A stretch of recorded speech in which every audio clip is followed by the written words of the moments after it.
what will you drink? So the water in the cup is the word of God, understanding where to direct your prayers. Like last week, we talked about the topic I dealt with last week. You can remind me? Molding. The molding of godly seed. Godly seed. The first, if you want, like I told us, your seed is not your harvest. Your seed is what determines your harvest. The quality of your seed is what determines your harvest. God doesn't mold your harvest. It's the earth that molds your harvest.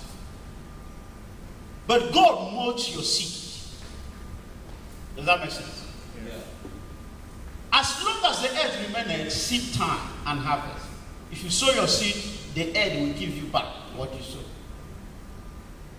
But what kind of seed are you sowing? Depends on God. If you have a relationship with God, God begins to mold your seed. Like this, my children, they are my seeds.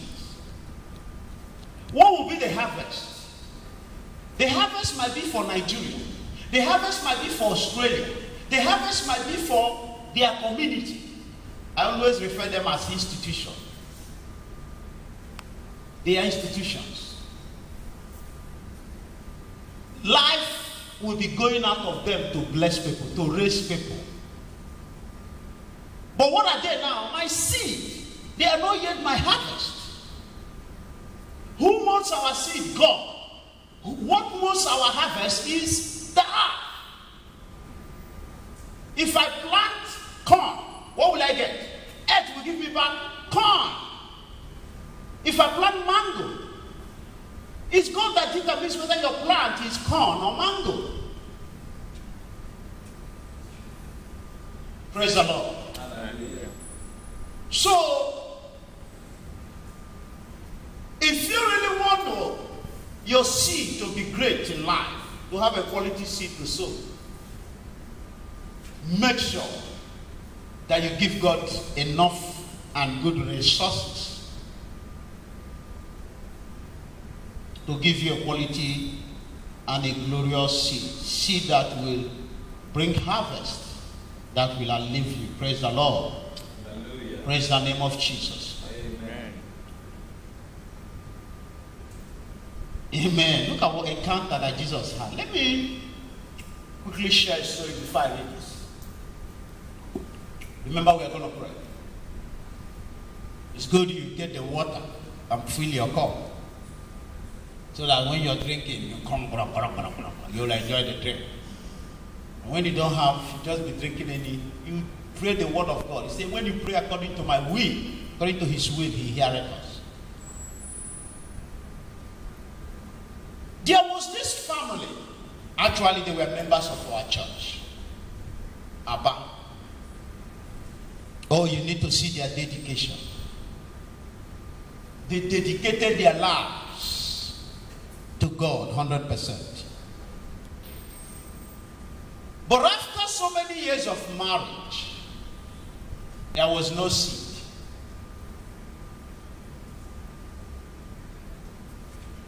They wanted children.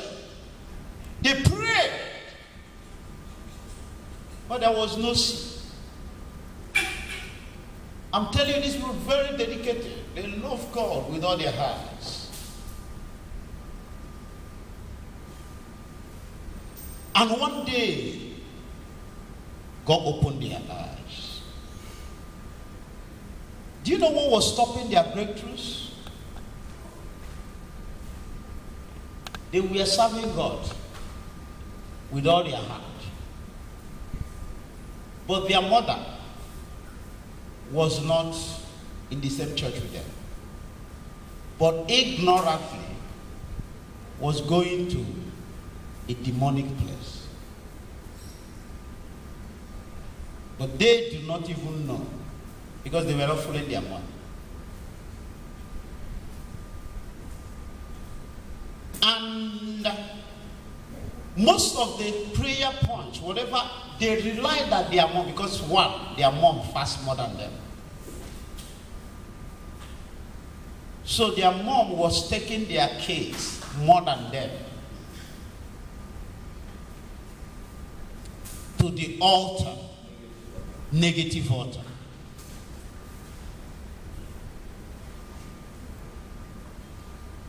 And the mom was serving God more than them, their God.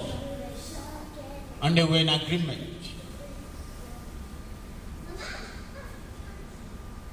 So when God revealed this to them and told them,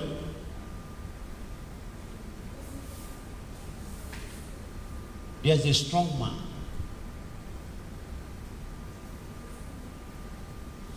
that you are offering. You have decided to hand over. I'm a jealous God. And they called their mom and said, there's a revelation about you. That is what you're doing on our behalf that is stopping our blessing. Mom, from today, we disagree with you. Don't go pray for us again. If you want to keep on going to your church, keep on. But Jehovah has told us, unless you stop agreeing with your mother to go and place your case. And remember the mother, you don't know, she gave birth to the girl. You don't know where she has placed everything about the girl. You don't know. There's a place, and is that in the same month? When the girl was born, boom, everything about the girl, boom, this, that, that. Are you aware that the Bible says, because of the believing father or the believing mother, the child is sanctified, which means they can talk on your behalf until you are mature enough. So this girl didn't know that her case has already been given, or a negative altar has taken over her case. Yet when she married, very serious, maybe it was the husband that brought her into the church.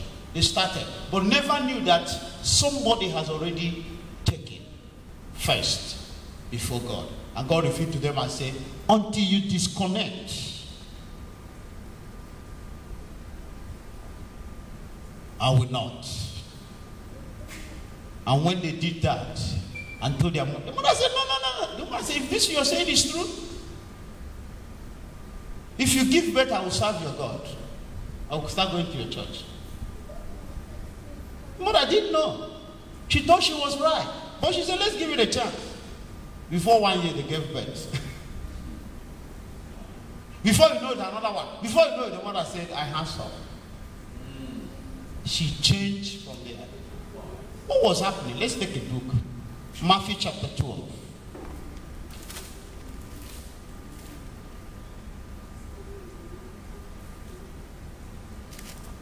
Let's start from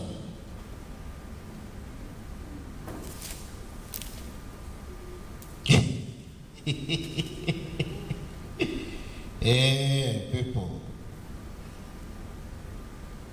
Are you there? Matthew 12, are you there? Yeah. Let's start from 22. I read. Then was brought unto him a possessed with a devil, blind and dumb. The case of this person was big. Blind and dumb. Possessed with a devil, blind and dumb. But I tell you, it was really big. This one, cancer is small compared to it. And he healed him. Who healed him? Jesus. In so much that the blind and the dumb both spake and saw. And all the people were amazed. Okay, those were different people. It wasn't the same.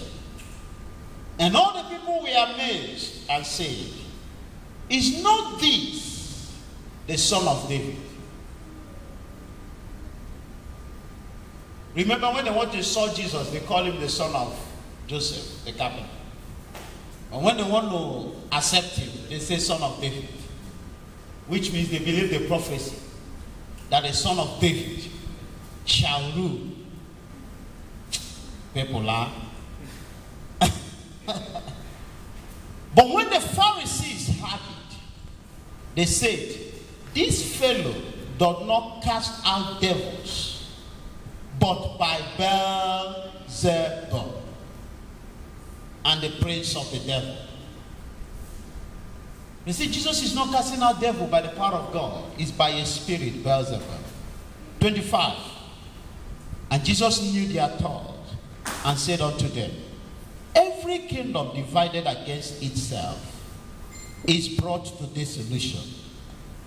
And every city or house divided against itself shall not stand. 26. And if Satan cast out Satan, he is divided against himself. How shall then his kingdom stand? And if I by Beelzebub cast out devils, by whom do your children cast them out? Therefore, they shall be your judges. There were people that casted that demon before me. What spirit did they cast them out? So if it was Beelzebub, then what you're saying is true. But if it was another spirit, they shall judge you. Praise the Lord. Praise the name of Jesus. Hallelujah. Glory.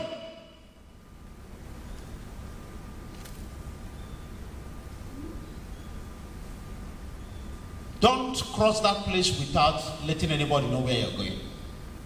Don't. Praise the Lord. Church, I'm sorry. My children is still my testimony.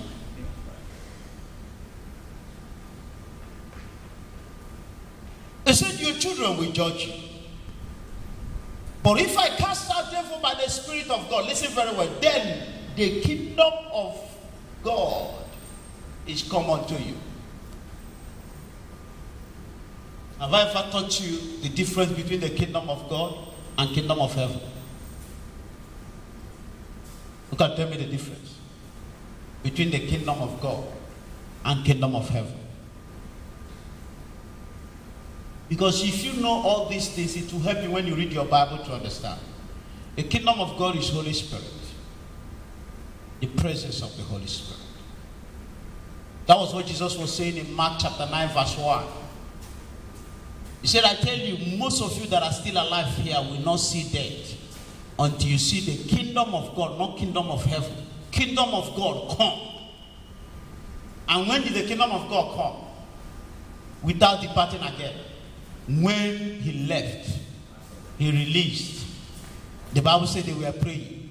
Boom, it landed like a mighty wind. So that was what he was saying. He said, know that my spirit. Remember, Jesus was not asked to go and preach Jesus. That's the problem we have. Like where, you know, I was praying at the Victoria Square today. There was another group that met me, Jesus Christ of Latter-day Saints. So they met me. You know, the people, they like arguing, you know. They're just like Jehovah's Witness. So when they met me, I was scrabble, shabba.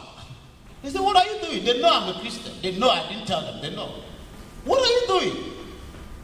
I said, spiritual exercise. You know, by that time, I've already gotten the right word for the security men, you know. I said, spiritual exercise. I said, what do you mean by spiritual exercise? I said, Jude 20 says, exercise yourself, beloved, in the most holy faith by speaking in tongues. And I wanted them to know. I told them, I'm not speaking in tongues for anybody. I don't even understand what I'm speaking. I'm speaking for myself. They say, that's a beautiful necklace. I said, it's nothing. It's only necklace. They wanted me to say it's cross. It means something. That's my title. Or it shows I'm a reverend minister. They said, that's a beautiful. I said, yes, it's only a necklace. It's very simple. I love you so much. Beautiful necklace. Because they were looking for something to argue with. He said, how are you praying? What are you praying? I said, I'm speaking in tongues. It's written in 1 Corinthians chapter 14. Oh, I said, I behave as if I've not seen them before. This is my first time. I said, oh, it's written on your badge. Jesus Christ. I said, thank God. Paul said it. Whether you, as long as Jesus is mentioned, whether you are doing the right or the congratulations. So you're my brother, you're my brother. Please, I have only 20 minutes to finish my prayer. Thank you. See you next time. Shakabo karakata. They said, you know what they said? They love to see men of faith. That was the word they left with me. We love to see men of faith. Which means they have tried me. I'll keep on saying it. Learn this, it will help you. In as much as I'm using it to change some of my character, more especially temper, I say to myself every time, if a fool can predict you negatively, you are the worst fool. But if a fool tries you and he can't get you, he says you are wiser. So they wanted us to engage into so that they start arguing about the Bible, but I did it. They now said, can we tell you this? We love seeing men of faith. I played wise. Are you getting the point? So that was what happened. So when they asked me, I was able. Where are we going? Verse 29. Listen. Or else, how can one enter into a strong man's house? Jesus was now saying what he did. How he healed those people. How can one enter into a strong man's house and spoil his goods, except he first bind a strong man, and then he will spoil his house? Church, what does that mean? Go back to 20, let me show you something.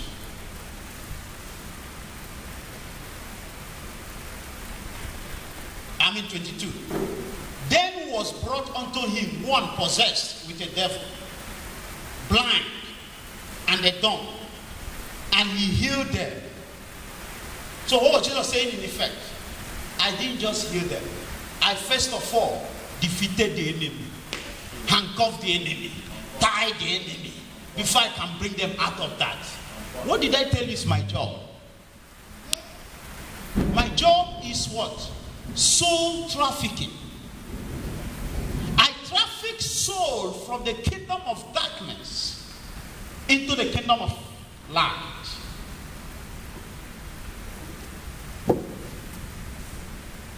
I traffic souls from where? Kingdom of darkness into the kingdom of light. How can you do that, Pastor Joseph? There's nothing wrong, leave it. Leave it, just that like it trips. So the light will still come up. Church, don't be distracted. Praise the Lord. What does it mean? Jesus said, I can't do this until I have what done what? Tied a strong man. I healed them. Not because I spoke. Now remember what he said. He said, I must do the work of him. Increase this a little bit because of the rain. I must do the work of him that sent me. While it is day, for night cometh when no man shall walk. And he said, I must walk because my Father is walking. No more delay. I shouldn't delay. Why? Because my Father is waiting for me. Listen very well. What is the Father doing? They brought somebody that was sick, possessed of the devil. They brought somebody that was blind. They brought somebody that was dead. Before he started approaching those people that had these diseases, the Father is walking. In the name of Jesus. But what Jesus will now go to the strong man, holding her womb, holding his eyes, holding his ears. So give it to me. You are here on earth. You are here physically, delivering somebody, bringing somebody out of somebody else is walking somewhere. What is that person doing? Dealing with the strong man that is operating, that is, holding those people bondage. Look at the story I shared. The woman was going to a strong man